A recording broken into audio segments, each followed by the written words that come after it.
I'm so excited that you're here. So let me just do a quick little intro and we can jump right in. So I've been working with Jenny for how many months now, Jenny? Like five months?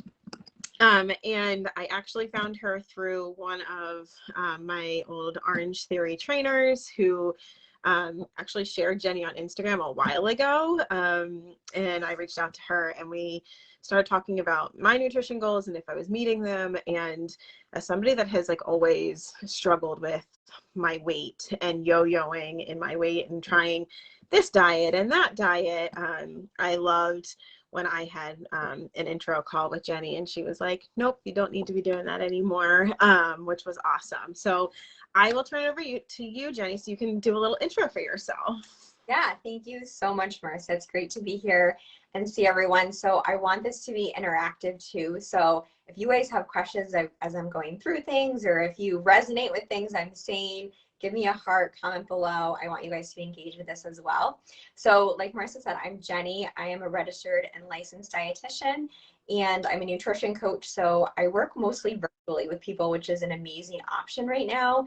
And I work mostly with women to really break through this mindset of that we need to be doing everything perfectly with our nutrition and fitness, or we're just kind of like letting life take us, and breaking things down more simply and focusing on our habits and our behaviors each day that we can support our goals and really move in the direction we want to go for the long run.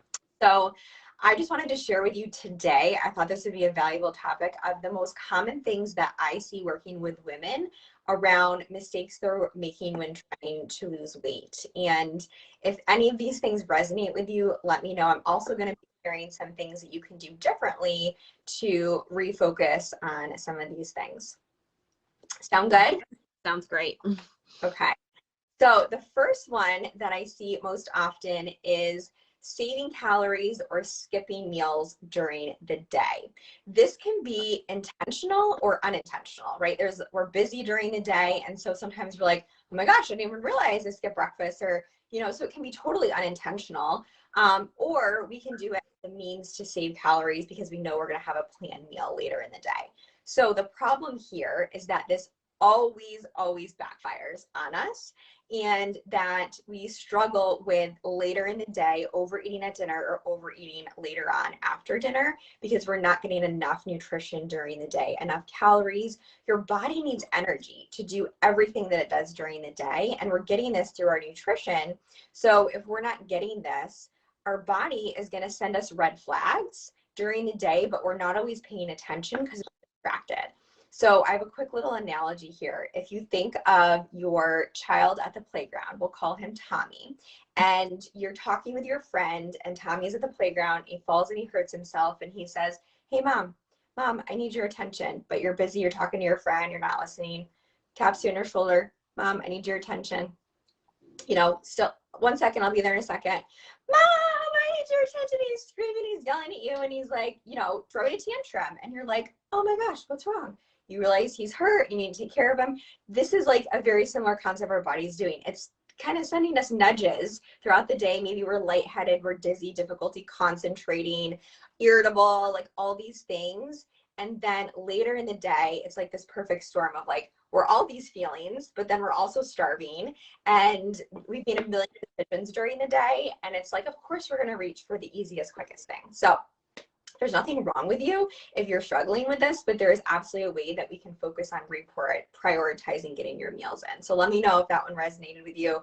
Give me a heart. Number 2 is including carbs with meals, with main meals specifically. So I know carbs get a bad rap of... You mean carbs aren't bad, Jenny? Carbs are not bad. And, this is what breaks my heart, because a lot of you women are active too, and we need carbs as the main fuel source for our body. So our bodies prefer carbs as energy. It's a main fuel source. So by including a reasonable portion of starchy carbs with each of our main meals will actually keep us more satisfied at that meal, and you're less likely to be reaching for that sweeter option later in the day. When I'm saying the word complex carbs, I'm meaning the foods that are starch and fiber together. So yes, these are things like bread and pasta and potatoes and beans and whole grains. So for example, like with breakfast, having oatmeal or 2 pieces of toast and fruit with that meal, or lunch, having a pita or a wrap or a potato or rice with your protein and your vegetables. So we're really learning how to balance your meals with these food groups together. And that's what's going to keep you feeling fueled, satisfied, blood sugar more stable, energy more stable, and helping you to show up for everything that you do, feeling in control of those situations. So do you ever feel like after you eat, you're full, but you're actually really not like satisfied? You're feeling empty still? So this can also be if you're not getting enough carbs at meals. We're like, yeah, I'm full, but I feel like I'm missing something, so I need something sweet. So try it, like literally try it. Like have like a cup of rice with your meal and tell me if you feel differently, because I think this is something that I'm constantly encouraging women to do more, and they notice a difference later. It's a big one.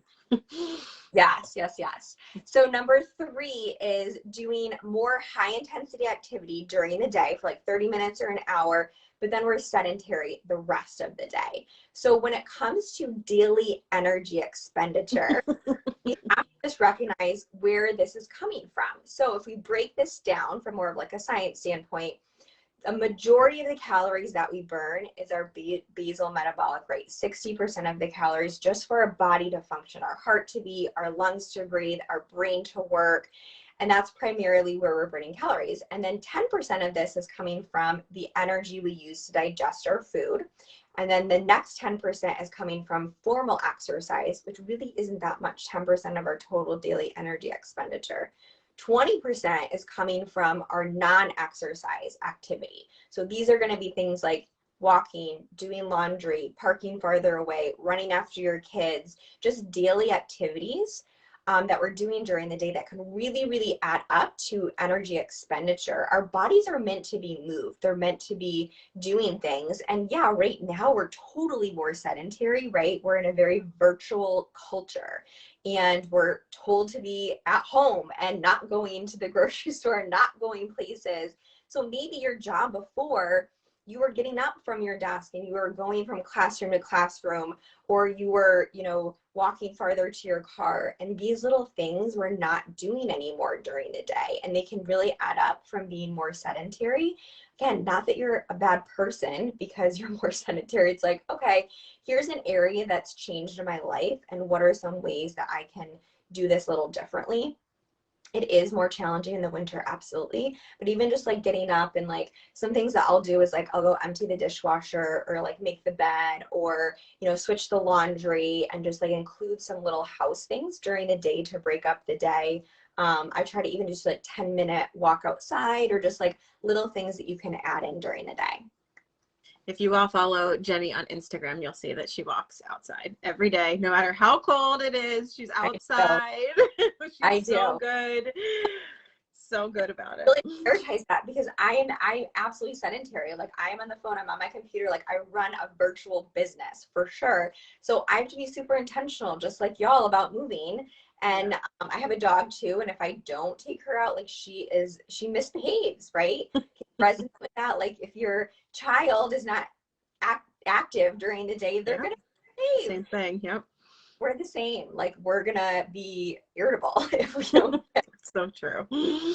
It's so true. And when you start paying attention to that, like for me, I feel like when we first started talking about this, it's like, well, yeah, I'm working out every day, so I'm fine. But then you're like, okay, well, track your steps. And it's like, yeah, I'm not getting very many steps in because I'm literally glued to this seat in meetings all day long. And it's something I'm still struggling with. And I tell you this all the time. Like, this is the one area that like I really still struggle, because I can get my butt up and do an awesome workout in the morning, but it is very hard for me to move around during the day. And it's very eye-opening when you start paying attention to how much your steps have decreased from pre-COVID to now. Yeah, I think we can all resonate with that for sure. So it's just like I focus on just like try to do the little things, right? It's like, so right now I'm standing up, and just like between like going to the bathroom more often to downstairs, or rather than maybe if your bathroom's right next door to you, just going, a little bit farther away. So just little things that we can do that can really add up. Yeah. All right, so moving on to number 5 is discounting sleep and stress management. So Marissa and I were just talking about this too. And this is, you know, a challenge for a lot of us right now.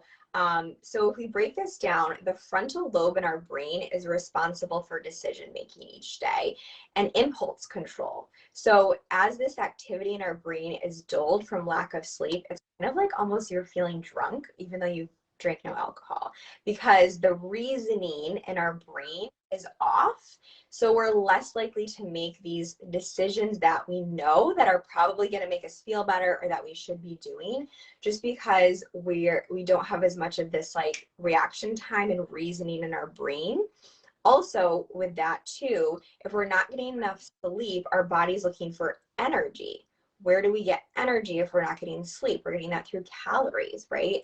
What are the quickest ways we get calories? Simple sugar, right? That's our preferred fuel source for our body. So yeah, you're probably more likely to reach for, you know, the brownie on the counter there or something else that's easy to access, because that's going to be efficiently converted to energy for your body. So that's why like we focus on, you know, the little things we can do with evening routines and morning routines and just getting this extra sleep. And also when we're really stressed all the time, our body is releasing stress hormones, right? And so when we're stressed, our body's saying it's fight or flight. We need to run from danger. So in the past, maybe like there's a bear, we need to run and chase after that. We need energy to do that. We get energy from an increase in glucose in our blood supply. So our hypothalamus is telling our adrenals to release adrenaline and cortisol, which spikes our blood sugar. And then we're not using that energy to run. We're just sedentary. So then we're storing that energy, right? So this is, our bodies are brilliant. Like they're doing the things that they think they should be doing to support you. But our lifestyle is so different, and the way our stress is out of control and the way we manage it isn't as healthy all the time. And we all struggle with this, believe me, myself included. So it's just, again, something that we can be aware of and just work on some strategies around. So with my nutrition clients, like, yeah, nutrition is a piece of the puzzle, but all of these variables are so important in seeing success long term. The next one is relying on willpower. So willpower is like a muscle, and it gets tired after overuse, right? So think about how many decisions that you make every single day, like the tiniest little decisions, like turning your car and what you're going to wear and what your kids are going to wear and what your meals are going to, like all these decisions you make during the day, millions of them. And then you come home from work and there's delicious brownie sitting on the counter, right? Well, you're going to walk past them 10 times and say, no, I don't need that right now. No, I don't need that. The 11th time, you're probably going to eat it, right? There's not something wrong with you. Your willpower is short-lived. It's a temporary tactic. And if this is the only thing that you're relying on to be successful, then you're going to constantly feel frustrated. You're going to constantly feel like there's something wrong with me. Why can't I just have more willpower?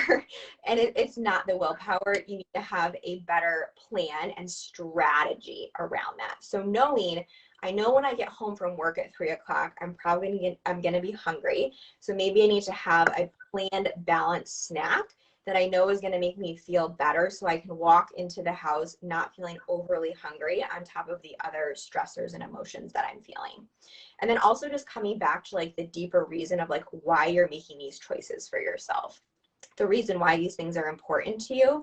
And then also like identifying other areas in your life that you are very successful and you've been successful with in the past, and apply some of those skills in those other areas of your life with your nutrition. Because I know there are so many things that you do well every single day, and it's just thinking, well, why was I successful with that? What skills allowed me to do that well, and how can I apply that here with my nutrition habits? And I think it's important to note there, like, you can have that brownie, but make sure it's part of your plan, right? Like it's part of your strategy, as opposed to just assuming you're not going to eat it because you don't want to, right? So I think that's such like an important note there, that it's like, it's okay to have the brownie, right? But just have it planned in your day that that's your treat for the day, and you've allotted for it in your day, and then you move on, and you enjoy it when you eat it, and you're not just grabbing and going because you're starving, right? Like we all do that every once in a while, but having that plan in place and just knowing that it's okay. But not 100%. all the time. Yeah.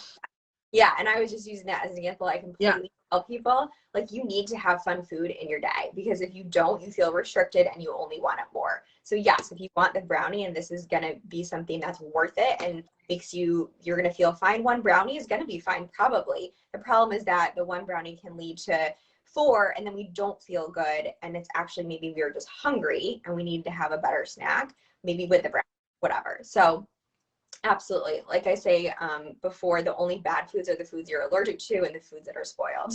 Other than that, absolutely make these foods fit into your day. So the last thing, that was 5, but I have like one little extra thing that I wanted to just add in here, because this really breaks my heart when I hear women tell me that thinking that asking for help is a sign of weakness, right? That we think that we need to do everything and know how to do everything and be successful at everything that we do. And we all need support. Like, do you think it's weak that you bring your car to a mechanic to get it fixed? Does that mean you're weak? No. Do you think it's weak because you bring your taxes to an accountant to get your taxes done? No. Like, you could do these things on your own, right? But it requires a lot more frustration, a lot more time, unnecessary stress, confusion. Like, that's why we have people in our corner that support us and so help us do these things. So, if you're struggling right now, ask for help. And if that's not from me, that's okay. But just know that it's not a sign of weakness. It's actually a sign of courage and bravery. And having that support is so powerful. I love that. I mean, like I have supports all over my life. I have you for my nutrition. I have a business coach for my work. Like, I have friends and family and all those things too. But I firmly believe in that as well. I mean, I think it's worth investing in yourself, right? So there's a big piece of that. I think a lot of women get scared off by the investment of these things, but really it is an investment in your health. But I also agree with what you're saying that, I think a lot of women are afraid to ask for help. And they're like, oh, I'll just figure it out myself. I'll just use Dr. Google or whatever websites are telling me to do this diet where I cut this out of it and it's worked for 30 months. And so now I'm going to do it. But really reaching out to the experts to help, I think, is definitely worth it. Yeah, and that's why you're so successful, Marissa. So many things you do because you're not afraid to invest in yourself, you're not afraid to reach out to people and ask for help and, say that, hey, I'm struggling, I need this. And that's how you're able to do all the amazing things that you do every day. So thanks, Jenny. Now I'm blushing.